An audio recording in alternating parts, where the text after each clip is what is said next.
Search and call in the United Church of Christ. My name's Tim Rhodes, and I am a bridge pastor. That means I'm a short timer.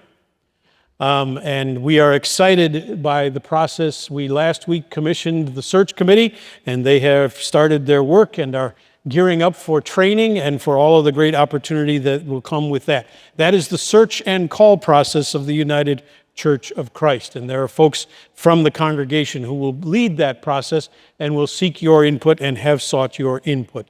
We do that in conjunction with the Illinois Conference of the United Church of Christ, our denomination. And there are leaders in the Illinois Conference specifically trained on how to help congregations find their next pastor. It isn't my job, it is their role to do that. And the Illinois Conference recently received a $1.25 million grant from the Lilly Endowment, a wonderful and a wonderful organization that empowers churches to help establish congregational vitality during times of pastoral transition.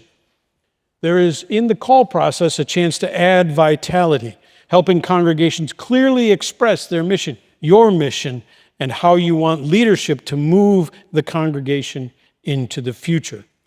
The process is somewhat like this. It always shapes itself a little differently in congregations. Skill building for the search team, getting them together as a group, training them on how to effectively complete and compile a church profile, the church's resume, the big advertisement, thick advertisement that tells folks who we are. One of the other responsibilities of the United Church of Christ is to check pastoral references. You don't want to get some idiot in here who's done bad things, right? So we check references to make sure that the pastors that you receive are people of credibility, honor, faith, and good guidance. Then they're taught how to read the pastoral profiles. We pastors tend to be a quirky bunch, and so we want you to understand how to read the quirks so that they are your quirks and our quirks combined. So we can respectfully interact and interview clergy as a search team. And then there's the process of structuring a fair and complete compensation package. And then there's one of the leaders is someone I've worked with now for years, the Reverend Chanel Edney Stilley, and then one of her companions, the Reverend J.J. Flagg.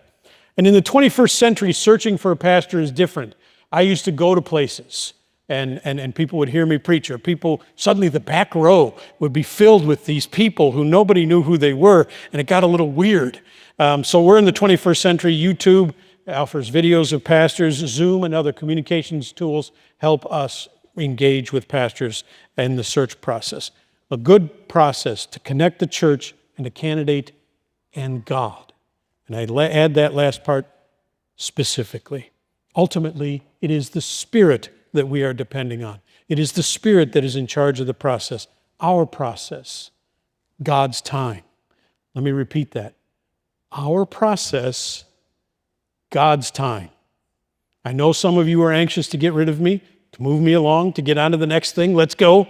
But it is our process, God's time. Ephesians 4, God gives the leaders to equip the saints.